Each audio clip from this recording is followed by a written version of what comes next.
All right, what's up, ladies and germs? Welcome back to the show. I'm here with Sal Amato. Illy might pop in. She's she's multitasking right now. All right, so it's June 19th, 2026, 1:05 p.m.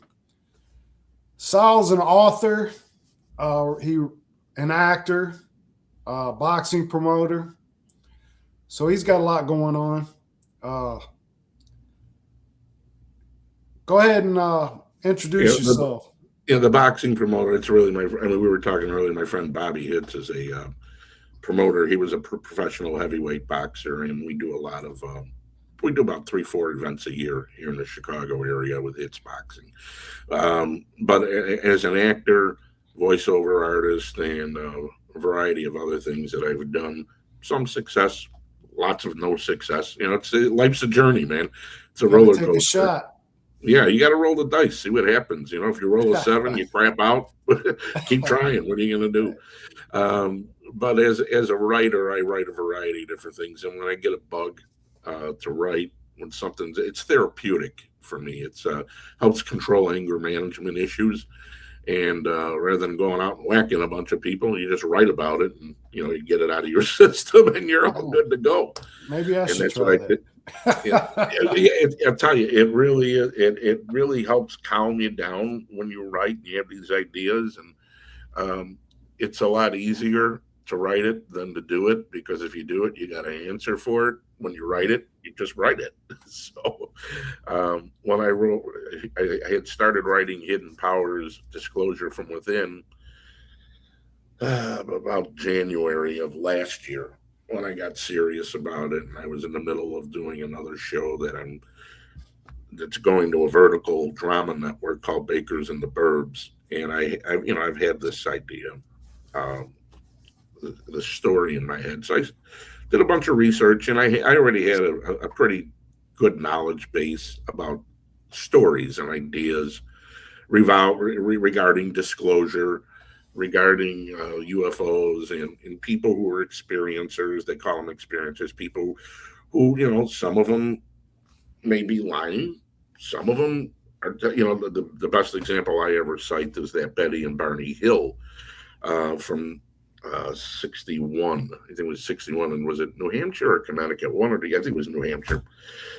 And, it's a pretty profound event for a human being to go through. And for them and their experience, it's pretty compelling for me. I mean, their story never changed. Through the years, anytime people talked to them, interviewed them, it always was the same. So they experienced something.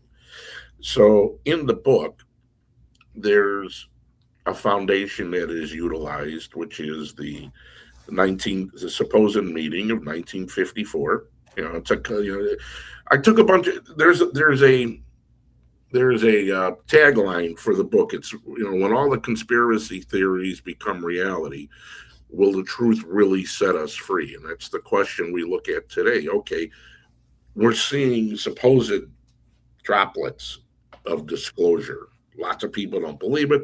Lots of people don't care because they've been lied to so much and dragged down a rabbit hole. I get it. I mean, it's hard to know what to believe in because you were just lied to, 24 hours a day. And it's hard for people to get behind it and believe it. So I get it. I don't pass judgment. And I get it. I understand that. But in the book, I took a bunch of those conspiracy theories and put them together as a bunch of what ifs, and it came out to be a pretty cool story. When I finally got down to about the 30th edit, whatever it was, um, So is I that your first, or you got other books? now this is my first book. It's Okay. my first book, and other thing, I've written commercials and jingles and stuff like that. But once, and I tell this to anybody: if you have an idea, if you have a story, it's not complicated to write it. You get it started and get it written, and you'll just keep editing and editing, and trimming and fixing like I did, to the point where I never wrote a full length book because originally this was written as a script. It was a script, And I did the 2 promo trailers, which I thought were going to be sizzle reels to raise funds. I looked at it, said, okay, I'm not going to be able to raise funds, but it's one hell of a story. And I wanted to get deeper into the story, into the psyche of the people and the main characters. And not only that, just the way we, the way you think, the way people who are watching think, they'd have a hell of a lot of questions. If this event in '54 happened, if the World Peace Organization was a connection of loosely connected by ideology rather than organization, they were just the same-minded people who believed they needed to control and suppress information and technology. Is that something we're living through today? It's very possible. I don't know. So I wrote about it and created a story about it. And hidden powers Okay, disclosure. Go ahead.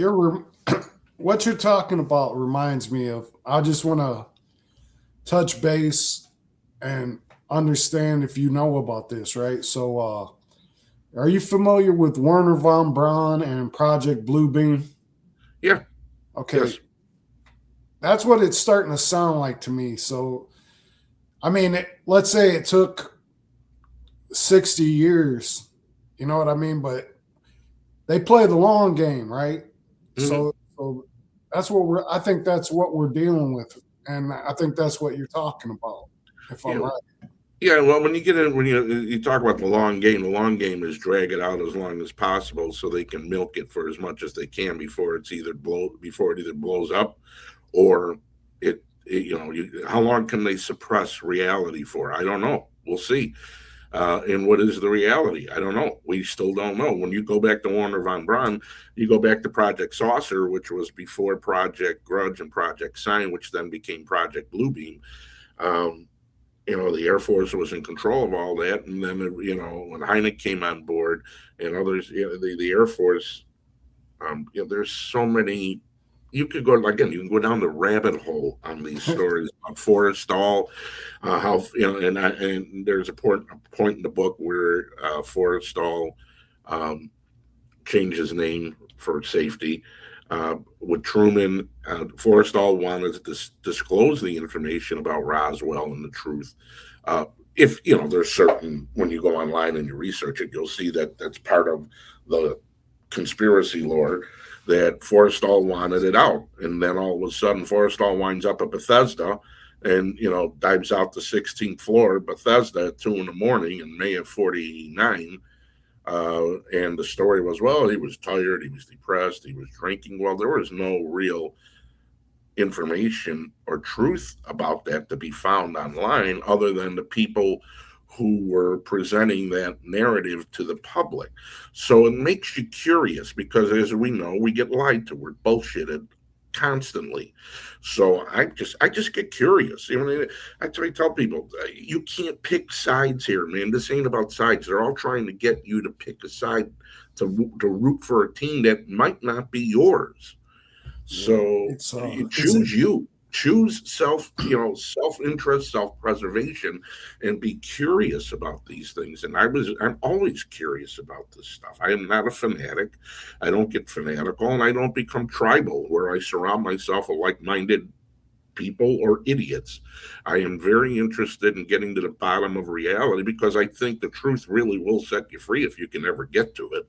It's just a matter of what is the truth, who gave me the truth, and human beings need a point of reference to know what's right and what's wrong, and I don't think you really have that. Um, I don't think we've had that yet. I think it's been suppressed by many. We don't have a monopoly on it here in this country.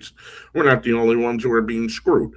You go in any country, right. they're getting lied to. You got people sitting at the top of their Ponzi scheme, eating bonbons and steak, and throwing fat to the peasants. And the peasants are like, "Yay! Can I have some more?" Stop. Why do you want to kick your own ass, man? Right. Get All right. curious and get to the bottom of things. So it sounds like this book is based on a lot of facts. So how would you classify it? Like nonfiction or it's Speculative fiction. It's called speculative fiction. You're okay. speculating on things. It's speculative fiction. It's a political science fiction thriller, I guess, as they call it. Um, I didn't label it that. That's what I was told. So it's okay, cool. And then once the book will be released sometime in the summer, and we're finishing up the cover right now and the formatting. The publishers and the creative who are doing the covers, the artwork. Once we settle on that, we get it formatted, and then off it goes. So did you deal with a publisher, or you doing it on your own? I caught a break. I got lucky. And for people again, if you ever want to write, this is the system. It's no different than it being an actor. You have to have you're told you need to have an agent, so you have to find a literary agent. So here's how that version of it works.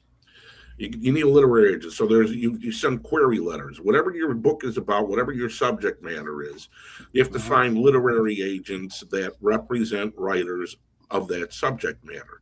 So you can research that. You can go find, there's a query system. You find these agents who are swamped, buried, they're buried with people sending them stuff. So you send them a query letter, synopsis of what your story is about, what your book is about. If they're interested, they'll get back to you. If they're not, they'll get back to you and say, thank you, sounds wonderful, good luck, I'm not interested. So then your next thing is self-publishing, if you want to publish it on your own.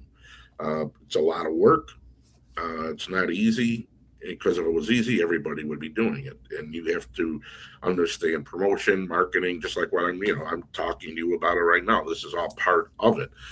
Your online presence, getting yourself online. And then if you do release the book, then you got to do your in-store appearances. It's a job, it's work. And there's no guarantee at the end of that rainbow, you're going to make $1. Right. As an entertainer, you are not guaranteed to make a living. People have to understand that you're rolling the dice, hoping to make a living out of doing what you love, and if you can do that, you are an incredibly blessed human being, because not many people can. Right. So then the other way is you get lucky, and there's a publisher out there who sees what you're doing and gets interested, and that's what happened to me. Was that I finished the book in October. My mom started getting sick. She never got it, and then she passed away on New Year's Day, and she never got a chance to see the final edit of the book. So in that period of time, I was contacted by a publisher, and she says, look, I'm interested in the story. If I send you an NDA, will you sign it and then send me over to parts of the manuscript? I said, sure. I'll get everything taken care of. I send her out. She reads it. She looks at it. She says, this has really got to be released. And she said, I want to publish this book. I said, oh, okay.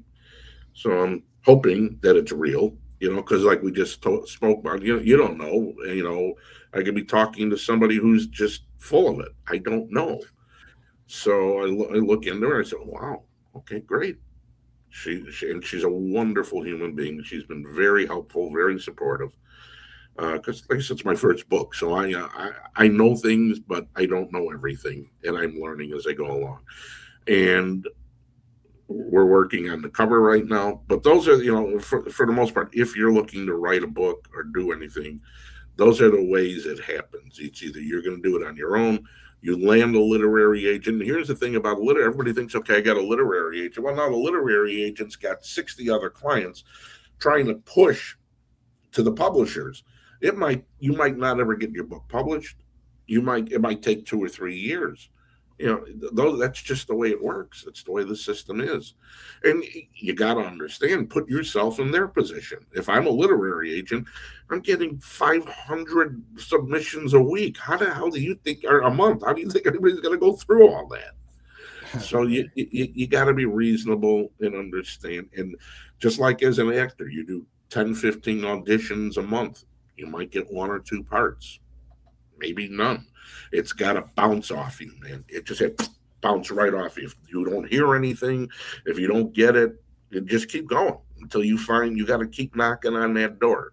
The minute you stop knocking, that would have been the door that opened for you. So it's perpetuity, really, is what it is. Right. You just keep going. You can't hit a home run if you don't swing. That's right. You got to get up to the plate too. Right. So anything we might have heard of that you acted in or anything like that? Chicago Fire, Chicago Overcoat. My mom used to joke around. She said, "I don't like to watch that movie because I get killed in it." Frank Vincent was a wonderful guy to work with, and a lot of great Chicago actors that I worked with. And then I worked with Mike Starr, who cracked me up through them. Oh my God! There's a scene that was so serious, and we're sitting around the table, and they're handing out the mobster of Mike Starr, who was the clown and Uncle Buck, and he was Frenchie and Goodfellas. Wonderful guy, just hilarious. He had lived a line, and it was real early in the morning. You know, it's like 7:30. We're shooting the scene, and there's all of us mobsters, and he's telling me you're going to get the tollway skim and this, and then he says, "All right, now it's time to get serious. We've got a contract that is," and what he says, and I wasn't expecting it, you know. And in the morning, I'm a little giggly, so as he's saying it, and the camera's on me for my reaction shot, and I'm like, and then I start busting out laughing because Frankie Vincent was laughing too. Frankie, and I as I caught Frank's eye, you know, he's laughing at in the scene. And I said, you did it. You caused me to laugh. I would not have laughed if you had not laughed. He's ah bullshit. You were ready to crack up. So it took a while to get through. And I get killed in Chicago Overcoat. And the same thing when I did Chicago Fire, the last one of the last episodes I did with Taylor. It was great. It was right after COVID, and it was interesting during COVID. Chicago Med was down a couple times going into 2021, and what was happening is that PD they were shooting 2 episodes a week because they were so concerned with somebody getting COVID and then production going back down. So we shot a bunch of they were shooting episodes, so we're blocking for a scene with Taylor and I, and I'm mic'd up.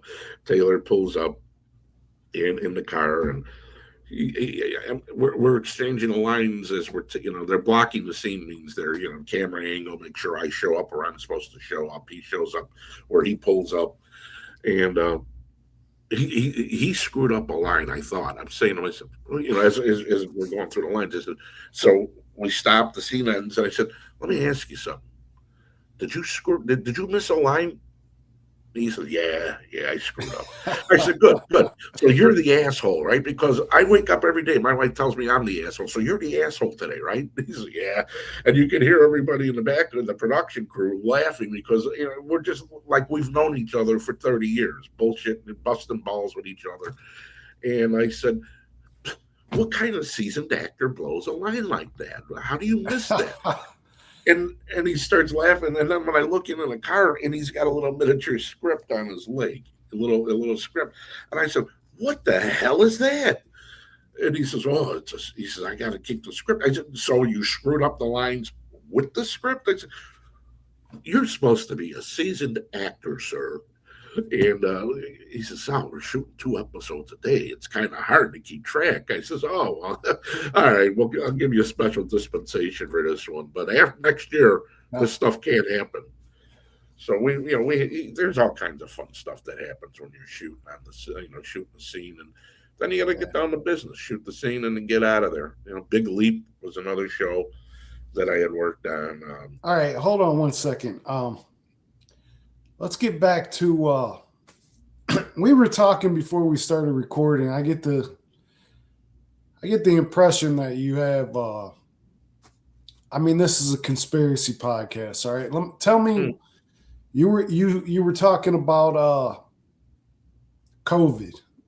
Give me your, now that everything's blown over, what is your take on that whole situation? It's very suspicious to me, like everything. You know, until more and more information keeps coming out, and you gotta, I don't understand why people want to pick a side on this one. This is you, man. This is your kids. This is your life. This is your family. Why do you want to pick a side, like one side's the Cubs and one side's the Sox, or one side's the Reds and one side's the Indians, or whatever they're called these days? the guardians. There is no side here other than you or your family. That's it, self-preservation. And I don't know, it just seems very suspicious to me. Right. That's my thoughts. I don't. People say, "How can you take a side against Dr. Fauci? He's Italian." I don't give a shit. I don't care. He's Italian. What the hell do I care? I don't care if he's Vulcan. If the guy did some shit that ain't right, then you got to pay for it. If he Right. didn't do it, well, then he didn't do it. But I'm very suspicious, really suspicious of it. And, I mean, speaking of picking a side, so Trump seemed like he was against it, but then all of a sudden he starts bragging about how he was in charge of Operation Warp Speed. It's like you can't even tell what side some of these people are on. You know what I mean? It's like this is what I mean, and when you get to the conspiracy in the book and the conspiracies in the book, it's our life, man. We're forever presented narratives that don't make sense, but yet people will root for one of them, and you can't get sucked into this bullshit of sides. right, Again, it's you, your life, your family, your self-interest, and your self-preservation. Picking a side for a team that isn't yours doesn't make any sense. And why would you want to kick your ass to show somebody you care about something when they don't care about you? right. It, Yep. it's almost as if that we have been conditioned to fight for things that aren't happening, and then let the stuff go that is happening. It's like here, it's always like a misdirect. It's like a reverse draw, or well, what the hell was that in football?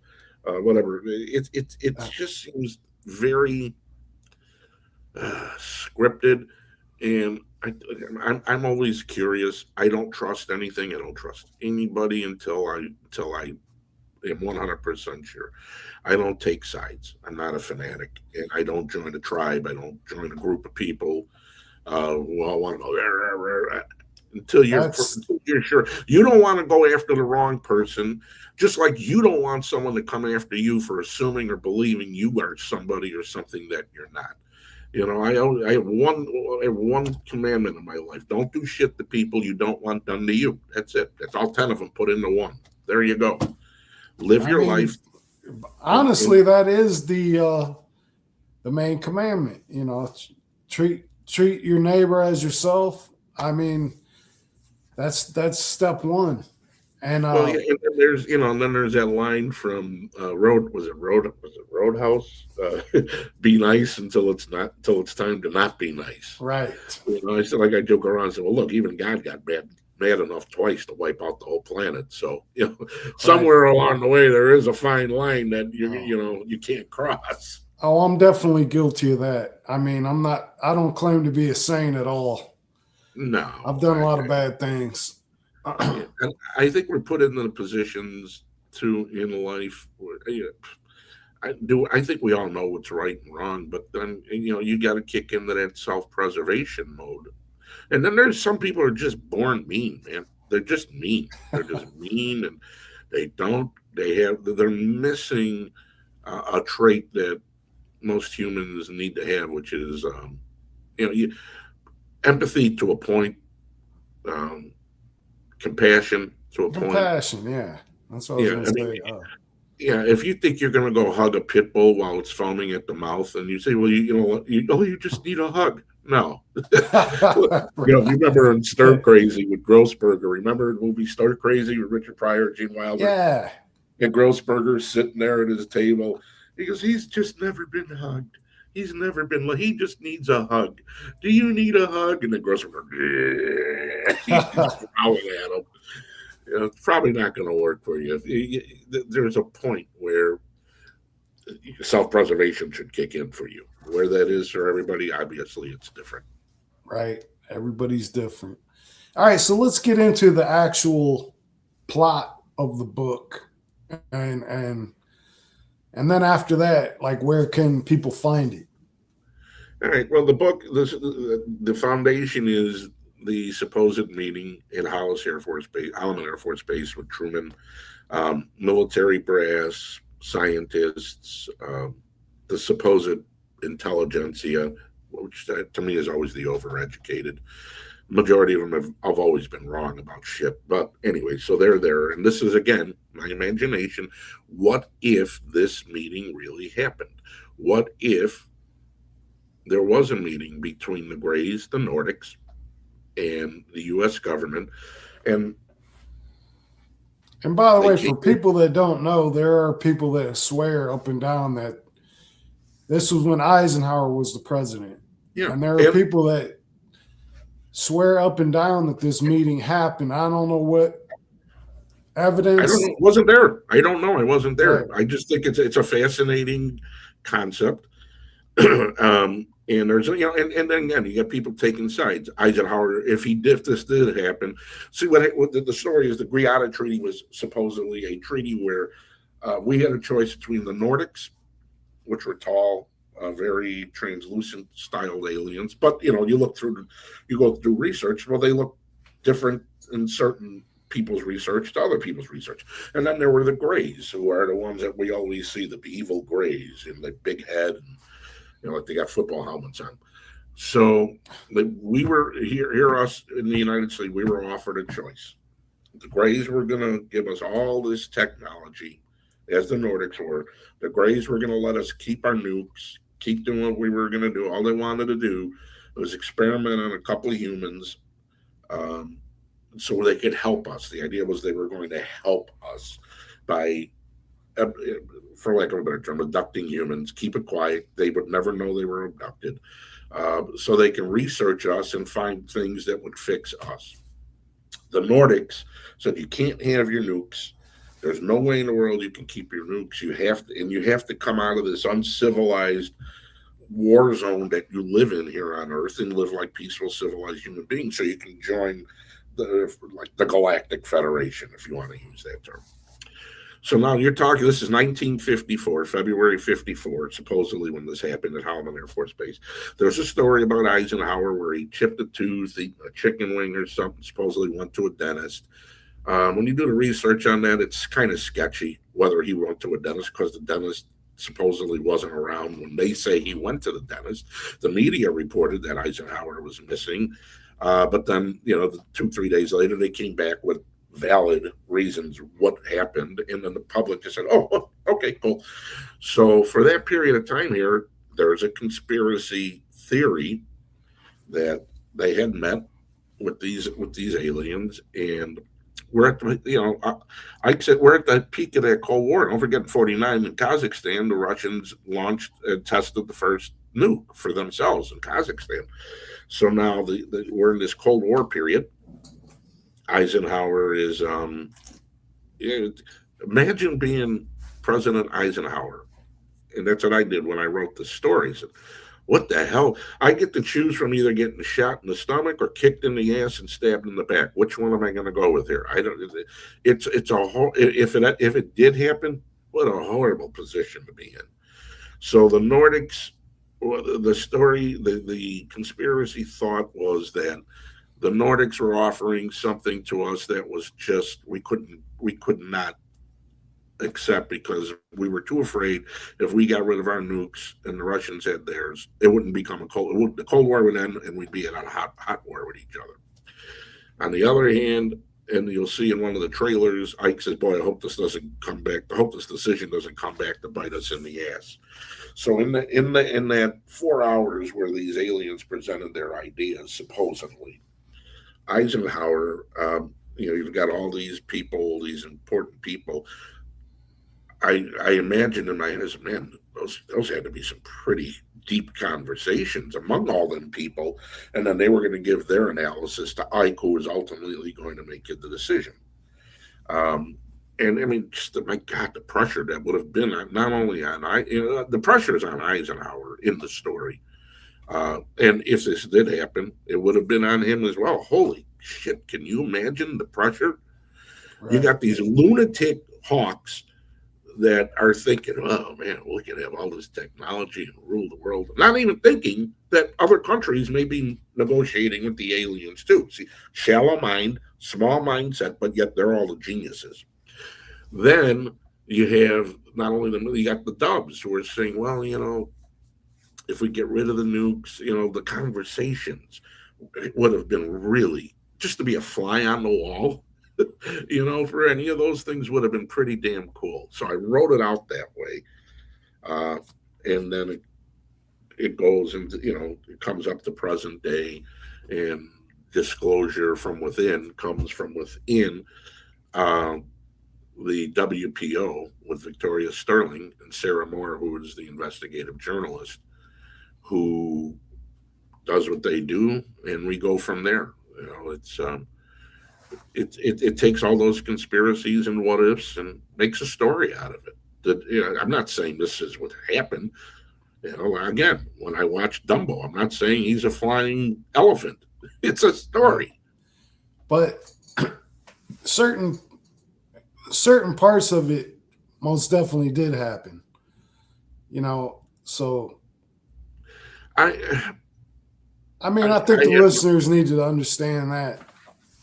At least I believe that. And Eisenhower, as far as presidents go, I think I would rank him in the top three. Well, I mean, imagine what that. I mean, holy shit, what that man saw. And I mean, even before World War II, when you look at the history of like before World War II, well, he's an incredibly honorable human being, and then to have that pressure of D-Day on your shoulders and coordinate 300, 400,000 soldiers, pray to God that the weather,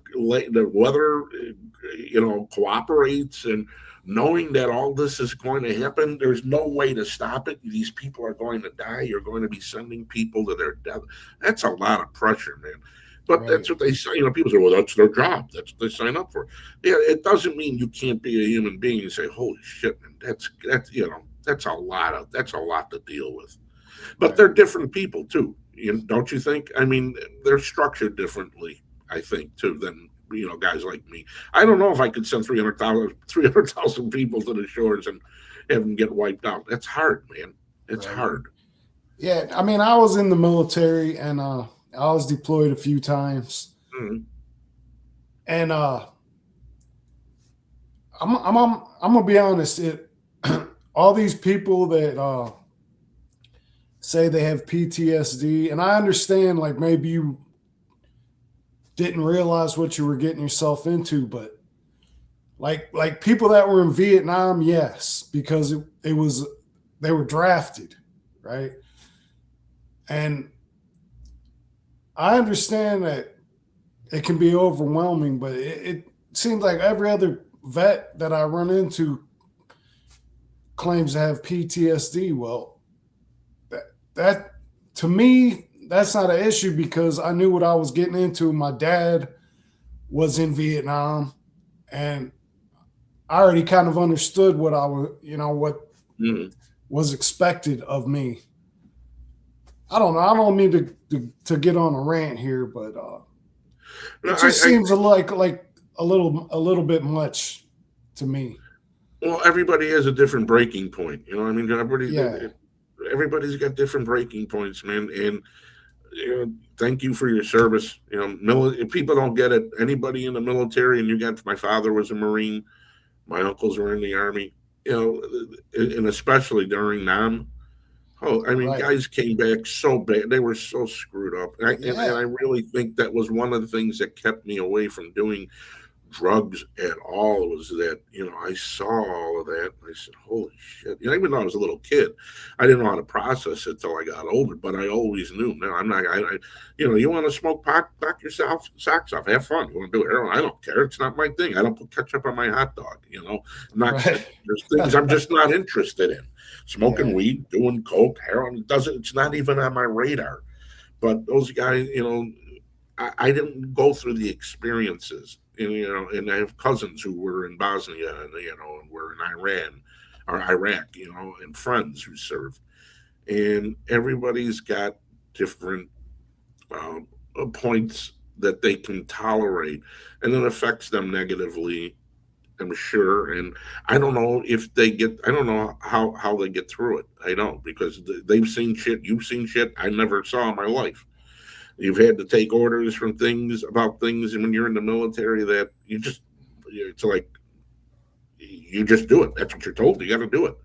You can't question it. It's not when you sign up for it. Yeah, but you're still experiencing that, and some people have a hard time processing it once it's no longer there, once they're no longer in that system. And So I I'll tell you one of the things that still kind of haunts me, and it's like you said, you got to take orders about things. So we went, the unit I was in, we went to Haiti, and this would have been 1994. Um, and so the president of Haiti was he was tight with Bill Clinton, right? hmm, And so the general, his name was General Sadris, he overthrew the president. So the military basically overthrew the president, which is crazy. And Clinton sent us over there to restore him back into power. A lot of people don't hear anything about that because they didn't want it on the news. You know, they only put things on the news that they want people to know about. well, yeah. So This this way, the was people they can get people behind the narrative. right. You can't break the narrative. So this was one of the things that they didn't want anyone to know about. All right. So, and I remember talking to people. A lot of these guys spoke English, right? So I'm like, what is this even about? What happened? Oh, he was trying to help the kids. And you've heard about the Clinton Foundation and all the Hmm, supposed trafficking and stuff that hmm. goes on. And it's just like, we were over there putting this dude back in power. And if it was really about this guy was trying to help the kids, why are we fighting against that? You know what I mean? It, you want to talk about guilt. That's, I mean, that's one of the things that I started this podcast about because of that. And, yeah, but you, again, it's like you were talking about the book. You can't prove any of this stuff.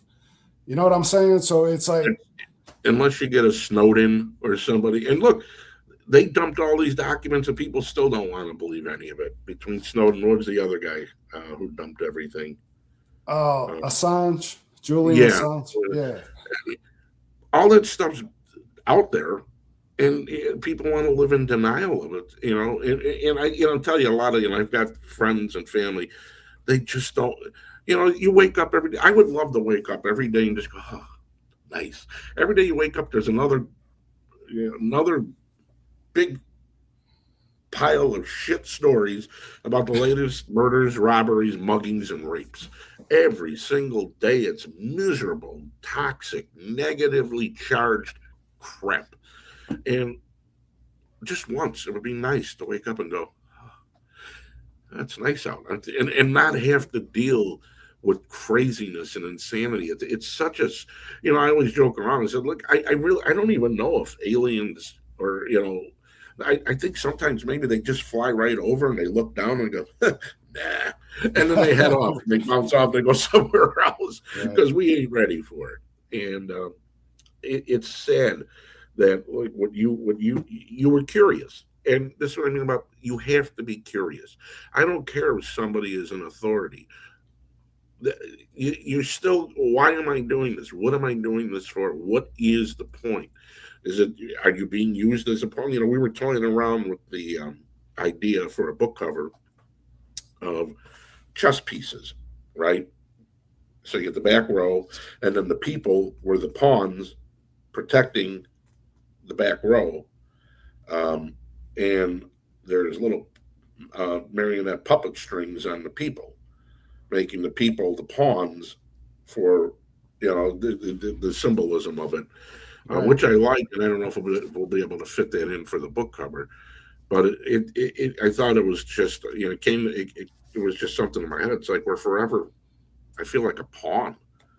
I'm supposed to support this, protect this. It's like, why can't you just do the right thing and not do the wrong? Why you got to go do what you got to do? Why are you robbing, stealing, killing, rape? It's insane. And every day you wake up with this stuff, and it's so depressing. So the only time I get on social media is when I got to, I set my timers, my scheduling, let everything go out.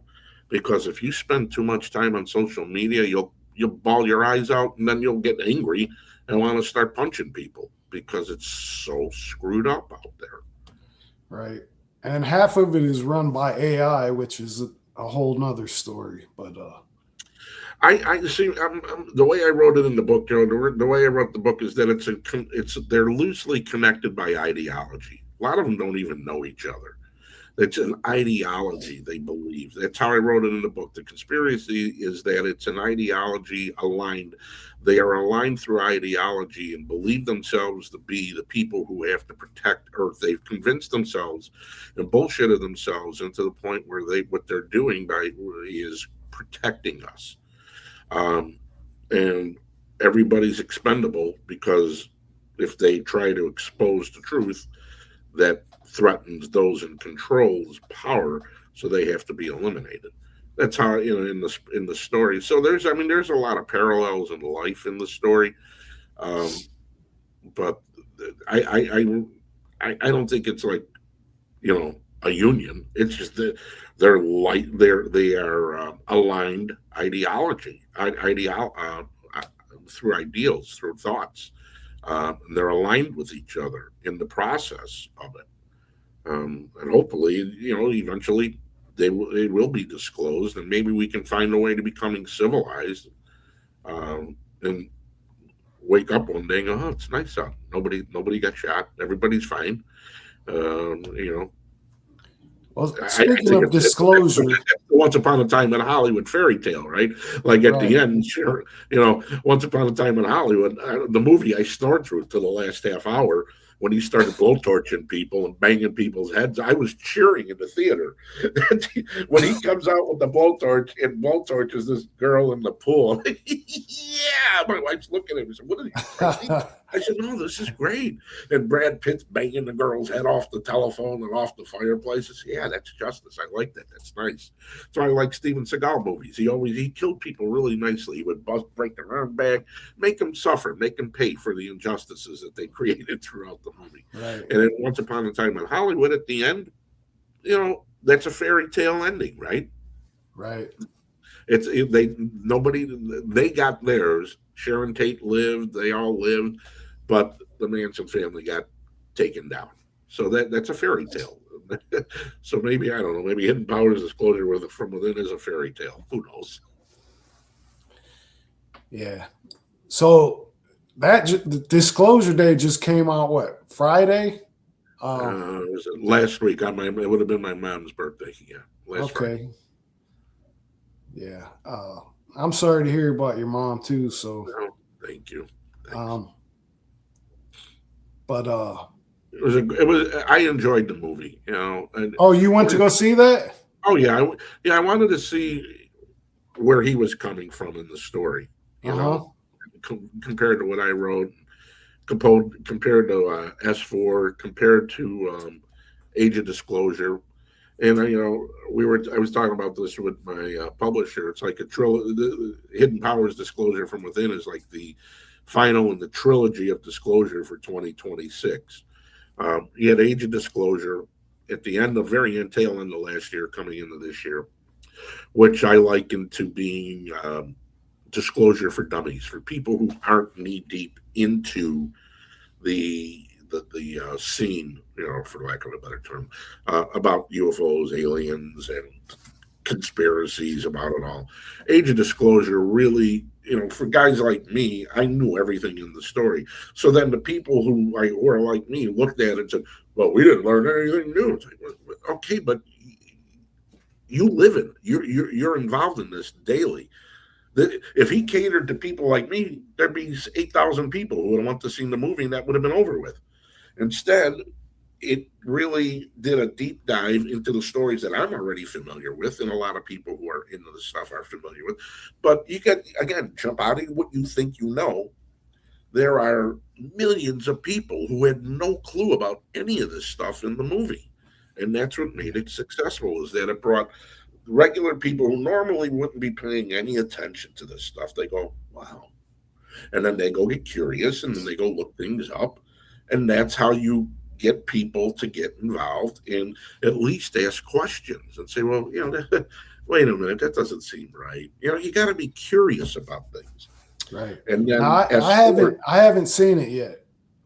Let me yeah, ask you you'll. this I'm not without. going to do any spoiler on it. I'm not going to do any That's what I'm saying. spoiler. I don't want to spoiler, Yeah. but was there anything that surprised you, or No, no? no, Okay. no. It was a great story. Emily Blunt did a phenomenal job. Um, Excellent, excellent actress. Colin Firth, he's got an amazing presence on the screen, and he was really, really great in the movie. um, was it Oliver Hudson's brother or what? I forget the one. I forgot the other actor who plays Emily Blunt. The other guy who was an experiencer. He did a great job, and then the girl at the end of the movie, the anchor, does a great job. I enjoyed it. I went there. It's like when I go to a new restaurant, I have zero expectations. If it sucks, they Yeah. reached my expectations. I didn't Right. expect anything from you anyways. You sucked. Good, you met it. But I was happy when I walked out. I was happy with the movie. I Okay. didn't mind it. There were certain things that I thought, oh, well. But I mean, even in like some of my favorite movies, like Arthur or Slapshot or Animal House, there's things in those movies I look at and go, not going to find perfection, but I enjoyed it, and I think he did a good job. He really did. For people like me who are deeper into this than the average person, you're not going to learn any. There's nothing to learn. It's a movie, man.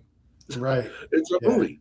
Again, you went to see Pinocchio. Were you expecting to see something and learn something when you went to go see Pinocchio? No, it's a movie.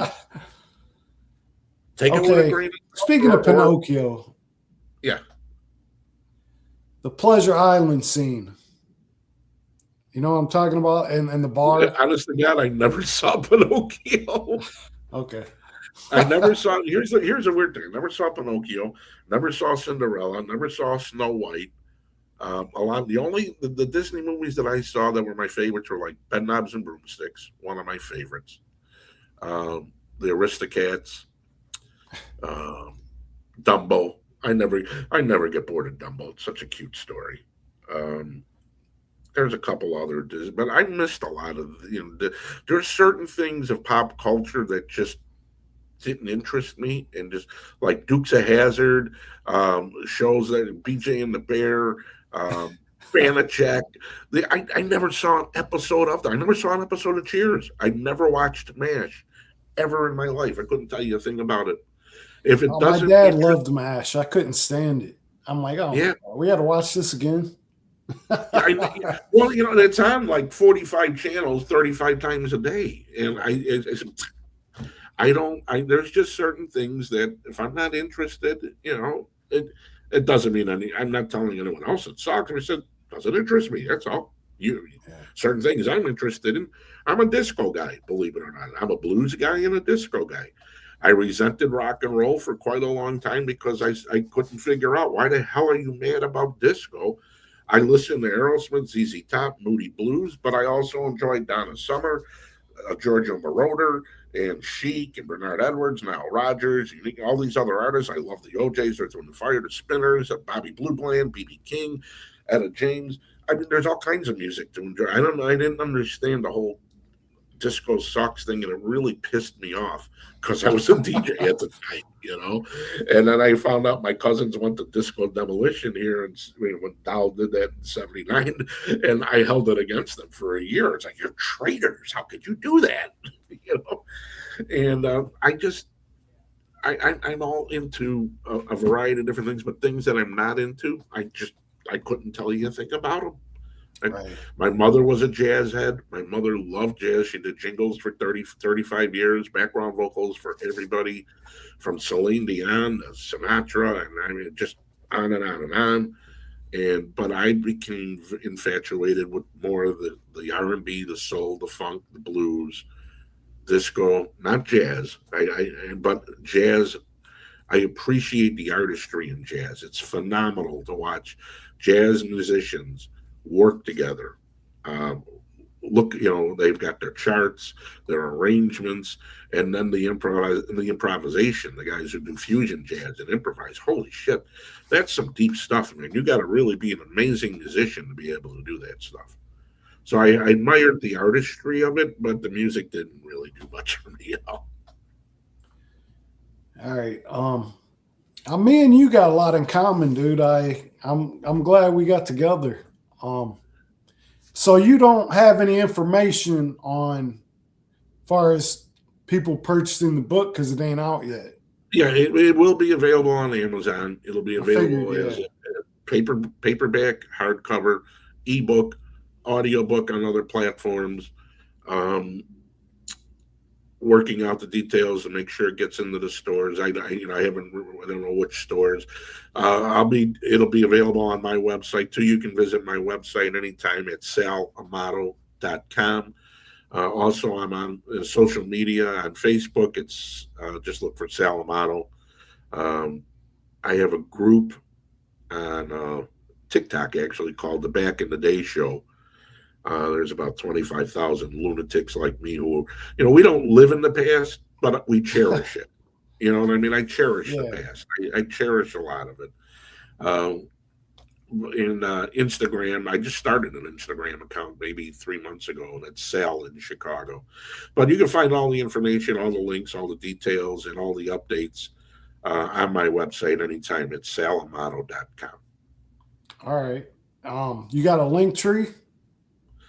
No, I don't have one of those set up. I keep meaning to do it, and I keep forgetting to get to it. All right. So salamato.com. You can. And you'll find the trailers there too. The trailers, there's a page for Hidden Powers. There's a page for the projects that I'm working on, which is Bakers and the Birds, Joe Caroselli, and Hidden Powers. And there's a page there. And on the bottom of the page, you'll find the podcast that I've been on so far. And you'll find the two trailers. For Hidden Powers, Disclosure from Within, on the bottom of the page. All right. Sweet. Yeah, man. So I'd love to have you back on when the book comes out. You know what I mean? And Yeah, we'll just stay in touch. I'm looking hopefully end of July, beginning of August. okay. And I didn't talk much on this episode, which makes it easy on me when you just keep on going. So hey, that's great. So you're in where you at? You're in Ohio. You by the where's the Rock and Roll Hall of Fame at? Is that Cleveland? Cleveland. That's my hometown. See, But I'm over here closer to Toledo. I'm on the Ohio-Michigan border now. Okay. Well, let me ask you. Because I keep Luther Vandross, Sade, some of my favorite artists. But how the hell? I've always thought for the Rock and Roll Hall of Fame, look, either create a Music Hall of Fame or rename it the Music Hall of Fame. Because when they created the Rock and Roll Hall of Fame, it was mostly rock and roll. How the hell do you put Run DMC, Sade, and Luther Vandross were my favorite artists in the world? Let me tell you, it's really weird when I see a text pop up from Luther Vandross on Facebook, and it's like, isn't he dead? It's weird when you get text from like Elvis's page or something. But there should be, just call it the Music Hall of Fame, and exactly, build because pavilions dedicated to these amazingly talented artists within the genre of music that they created. To call it the Rock and Roll Hall of Fame doesn't do it any justice anymore. I mean, pretty soon you're going to wind up with Dave Brubeck in there. What rock and roll? How silly is that? You can put the McGuire sisters in there too. It's silly. Yeah. I mean, if you go back to the beginning of rock and roll, let's say like Elvis, for example. Now, who do you think? Berry. Yeah, we had Chuck Berry, Jerry Lee Lewis, Big Mama Thornton, and I mean, you had Yeah, I mean, rock and roll in the beginning changed to what it became in the 60s, what it became in the 70s, what it became in the 80s. But for the love of God, you're putting soul and jazz and R&B people in a rock and roll Hall of Fame. I, I don't know. What do you think? Should they just rechange it, change the name to Music Hall of Fame? That would be a good idea, but who knows? You know, they're not going to listen to people like us. Well, you So would think they listen to their customers, but if people keep showing up, then I guess so. But I just think yeah, it's so. I think it's a disservice to the artists. I really do. right. Give I them. actually went. I actually went to the grand opening of the Rock and Roll Hall of Fame because my ex-wife loved going to concerts, Mhm. and me not so much. So she bought me tickets to the Rock and Roll Hall of Fame grand opening because she wanted to go, and I really didn't have a great time, but I was Mhm. there. So, and let me think. I remember John Cougar Mellencamp. But it's like you said, most of them weren't even rock and roll people, and that was at the very beginning of it, at the Mhm. Genesis. Mhm. So, I mean, it's true, man. It should have just been the Music Hall of Fame, Yeah. Well, 100%. yeah. Well, hopefully one day they'll get to that point. I Right. hope so. All right, man. We'll meet up again. Yeah. Stay in touch, and when it's ready, when the books, stay in touch, and when it's ready, I'll let you know. All right. Thank you. All right. It was great speaking. Salamato.com. Yes, sir. Thank you for having me, and thanks for watching, everybody. We appreciate it. Right. All right, brother. Catch you next time. Have a good weekend. You too. Thank you.